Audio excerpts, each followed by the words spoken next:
one of the things that I get asked most frequently is got to do with setting and maintaining habits. Why is it that people have a hard time doing it? And if we know what we should be doing, then why isn't there some sort of magical formula for doing it? Well, in this video, I have 4 key principles that I'm going to reveal to you that you can bring into your habit creation formula and actually live a better life and make it easier to seek and obtain the things that you want.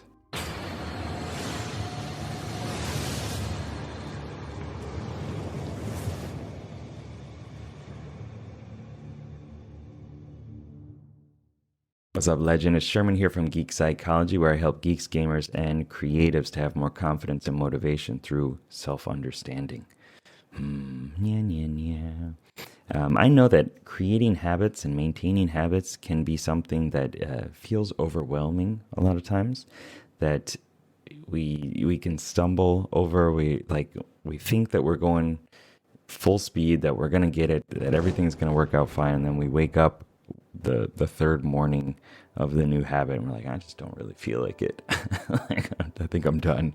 It was a good dream, and then we just don't do it. So I want to give you 4 of the key main principles that have really helped me for maintaining and also creating habits that I know will help me in the future. And so here we go. I want you to think of a habit that is important to you that you want to bring into your life, and then run it through this formula, okay? So if you don't have one already, if you don't know what you want to work on, then maybe pause the video and think of it for a second or longer, and then come back. So number 1 is to tie the habit into a pre-existing activity or habit that you're already doing. If you've studied anything about habit creation, you might already know this one. And so, for example, like you want to start treating yourself better. You want to bring in some more self-love, have some better self-talk. Maybe start saying affirmations or something like that, just as an idea. Do it, hopefully you wash your face or you brush your teeth every day, right? So that's a pre-existing habit that you have less resistance towards.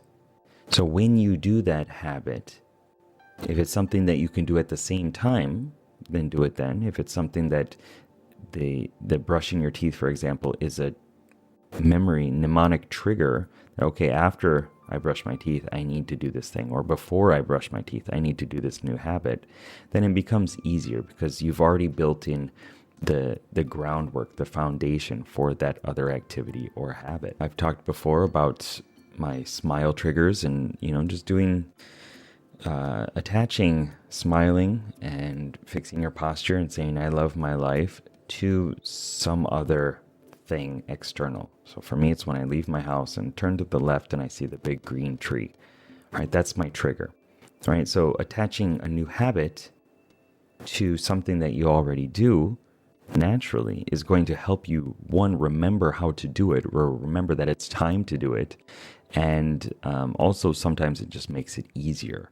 So me saying I love my life for 20 minutes a day as I was walking, might sound crazy, but it was a habit that I wanted to bring in. It was a mindset, a pattern that I wanted to utilize because I knew it was going to be helpful for my life.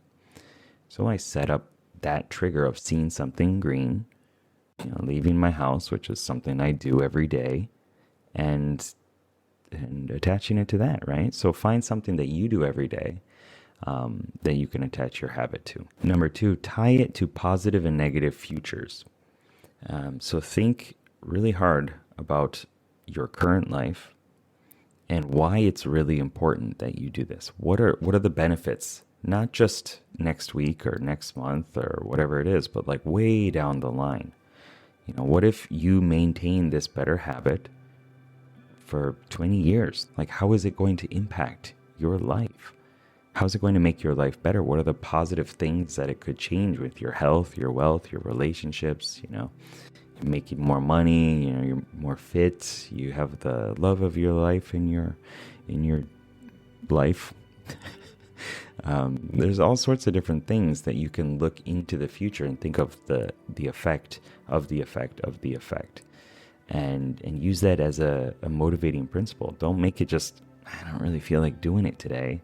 Make it like, I have to do it because I want that thing in my life. And also tying it into negative futures. What if you don't do it? What if you never change your habit? What if you always have bad posture and your habit is, I want to fix my posture? What if you never fix that? Well, you're going to have spine problems and back problems. You're going to look like a slob because you're all slouched over. I'm ripping on myself right now, by the way. Not you. And really think about that negative future and how bad your life could be if you never implement this new habit or this new routine or whatever it is. And that'll give you more motivation to do it.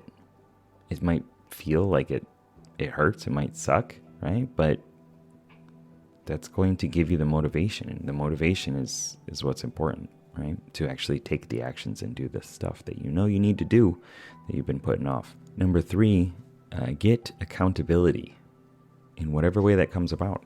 It could be from another person, hey, Johnny, I need you to make sure that I maintain this habit. Bug me every day, write me every day, make sure that I do the stuff that I know I need to do, or give them money or some sort of reward or whatever it is, some sort of like whatever is motivating to you, right?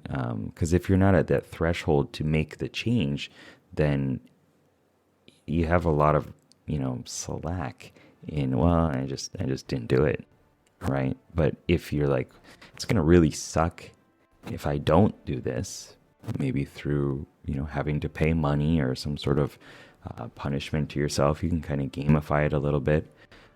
Or just like me and Johnny are going to do this together. He's trying to do the same habit, right? At the same time, we need to both stay motivated to do this. That's going to obviously help you because we're very social beings, even us introverts.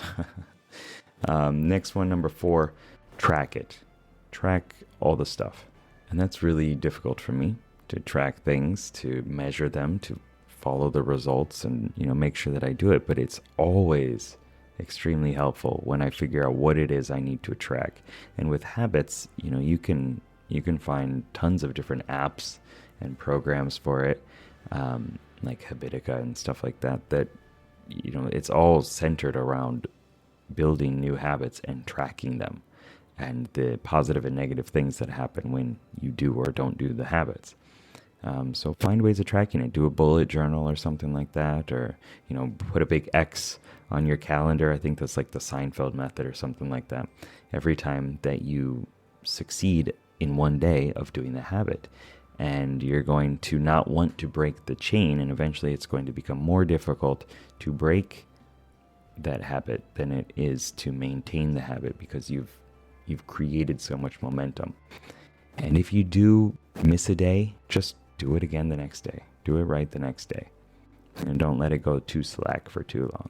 So these were 4 principles that are really important for creating and maintaining habits. And so the first one, once again, tie it into another activity. Second, tie it into positive and negative futures. Get accountability, number 3. And number 4, track it. Implement these and let me know how it goes. And let me know down below which one have you been missing or did not realize was as important as it is. Keep up the lifelong questing. Good luck, have fun. Peace. Oh, my chest popped. Pop, pop.